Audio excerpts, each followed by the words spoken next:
गणपति मंत्र अक्षरावली स्तोत्रम्। ऋषिः उवाच विना तपो विना ध्यानं विना होमं विना जपम् अनायासेन विघ्नेश प्रीणनं वद मे प्रभो। ईश्वर उवाच मन्त्राक्षरावलीस्तोत्रं सर्वसौभाग्यवर्धनं दुर्लभं दुष्टमनसां सुलभं शुद्धचेतसां महागणपतिप्रीतिप्रतिपादक मञ्जसा कथयामि गणश्रोणि कर्णाभ्यामवतंसय। ओङ्कारावलयाकारमुञ्चत् कल्लोललामालिनम् ऐक्षवं चेतसा वीक्षे सिन्धुसन्दुचित तस्वनं श्रीमतश्चास्य जलधेरन्तरभ्युदितं नुमः मणिद्वीपं मदाकल्पमहाकल्पं महोदयम् ह्रीतिमाददता दाम्ना दाम्ना मीश किशोरके कल्पोद्यानस्थितं वन्दे भास्वतं मणिमण्डपम् क्लीम्बस्यापि स्मरोन्मादकारी शृङ्गारशलिशालिनः तन्मध्ये गणनाथस्य मणिसिंहासनं भजे। ग्लौं कालाभिरावाञ्छामिस्तिवाद्रिनवशक्तिभिः सृष्टं लिपिमयं पद्मं धर्माद्याश्रयमाश्रये गम्भीरमिव तत्राब्धिं वसन्तं त्रयस्रमण्डले उत्सङ्गत लक्ष्मीकमुद्यति गमांशु पाटलं गदेक्षुकामुकरुजा चकाम्बुजगो गुणोत्पले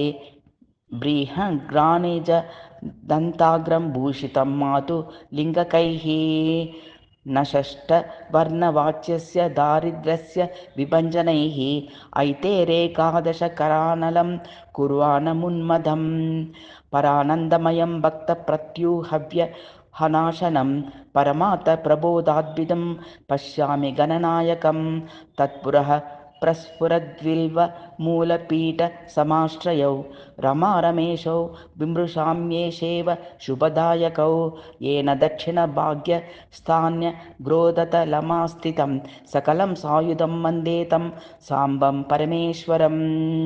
वरसम्भोगरसिकौ पश्चिमे पिप्पलाश्रयौ रमणीयतरो वन्दे रतिपुष्पशिलीमुखौ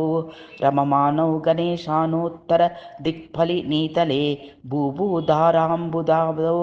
भजे भुवनपालकौ वनमाला वपुज्योतिर्कडारितकुक्तटाः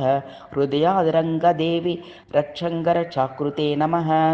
रथकाण्डरुचित्योत्स्नाकाशगण्डस्रवन्मदं हृद्याश्लेषकृतामोदमामोदं देवमाश्रये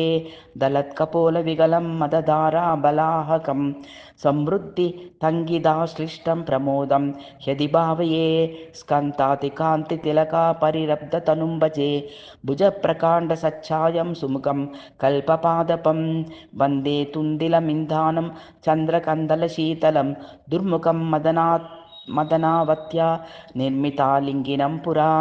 जम्बवैरिकृताभ्योच्छौ जगदभ्युदय प्रभौ अहं मदद्राविघ्नौ हतये येन सांश्रये नमः शृङ्गाररुचिरौ नमः सर्वसुरासुरौ द्राविणी विघ्नकर्तारो द्रावयेतां दरिद्रतां मेदुरं मौक्तिकासारं वर्षन्तौ भक्तिशालिनं वसुधाराशङ्कनिधिवाक्य पुष्पाञ्जलिना स्तुमः वर्षन्तौ रत्नवर्षेण बलद्वाला तपस्विपौ वरदानुमतौ वन्दे वसुधा पद्मसेवदी शमतादिमहाव्याधि सान्द्रानन्दकरम्बिताः ब्रह्म्याद्या हि कलये शक्तिः शक्ति नामभिवृद्धये मामवन्तु महेन्द्राताः दिक्पालाः दर्पशालिनः तं नुमः श्रीगणाधीशं सवाहायुधशक्तिकं नवीनपलाच्छायादायादव पुरुज्वलं मदस्य कटनिस्यन्द्रस्तोत्र स्वित्कटकोदरं यजमानतनुं यागरूपिणं यज्ञपुरुषं यमं यमवतामर्च्य यत्नभाजामुदुर्लभं स्वारस्यं परमानन्दस्वरूपं स्वयमुद्गतं स्वयं हव्यं स्वयं वैद्यं स्वयं कृत्यं त्रयीकरं हारकेयूरमुकुटकिङ्कणीगदकुण्डलैः अलङ्कृतं च विघ्नानां हर्तारं देवमाश्रये मंत्र अक्षरावलिस्तोत्रं कथितं तव सुन्दरी समस्तमीं त्वितं तेन सम्पादय शिवे शिवम्।